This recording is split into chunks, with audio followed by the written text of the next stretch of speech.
Tu crois connaître le SOPK? Si je te dis que 90% des informations que tu trouves sur TikTok ou ailleurs sont fausses ou incomplètes. Aujourd'hui, on va remettre les choses au clair avec des données simples et compréhensibles. Hop hop! Je suis la Ovaya du futur.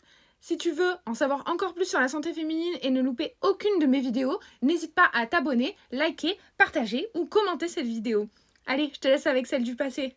Si tu te sens concerné par le SOPK ou bien parce que tu as envie d'en apprendre plus sur cette maladie et la santé féminine, alors reste jusqu'à la fin parce que je vais tout expliquer. Je vais d'abord commencer par te lire la définition pour que tu comprennes bien de quoi on parle. Le SOPK, c'est un trouble hormonal. On parle souvent de kyste, mais en réalité, ce sont juste des follicules immatures. Ce n'est pas dangereux, ce sont pas de vrais kystes. Le SOPK, c'est un syndrome, donc il peut se manifester complètement différemment d'une femme à l'autre. Il ne touche pas seulement les règles, il touche aussi les hormones, le métabolisme, la peau, les cheveux, l'ovulation et parfois la fertilité. Pour te faire diagnostiquer le SOPK, il te faut au minimum 2 critères sur 3 parmi les critères de Rotterdam.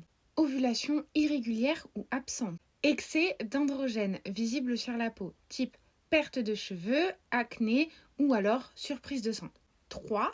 Ovaire polykystique, donc visible sur une échographie, ça veut dire que vous avez plusieurs petits follicules. Disclaimer, tu peux avoir ce type d'échographie-là, donc avec beaucoup de petits follicules, sans être diagnostiqué SOPK.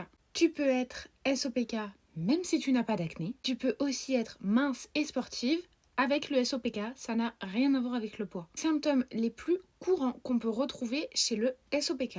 Les règles irrégulières ou bien absentes. La peau, acné hormonal. Les cheveux ou poils, soit vous les perdez en grosse quantité, soit vous en avez beaucoup plus qu'avant. Fatigue et fringale extrême. Anxiété, irritabilité ou encore charge mentale. Encore une fois, un disclaimer. Chaque femme qui a le SOPK a une forme différente. Je tiens à le rappeler. Tout ce que je viens de citer, c'est les symptômes les plus courants. Parlons des causes possibles dues au SOPK. Résistance à l'insuline. Fréquent, mais pas systématique. Excès d'androgènes. On en a déjà parlé tout à l'heure. Inflammation légère. Prédisposition génétique. Faites vérifier via des prises de sang. Évidemment, ce n'est pas de ta faute. Jamais. Tu m'entends? Jamais ta faute. Je me fais un peu éblouir là. Les mythes à totalement oublier sur le SOPK.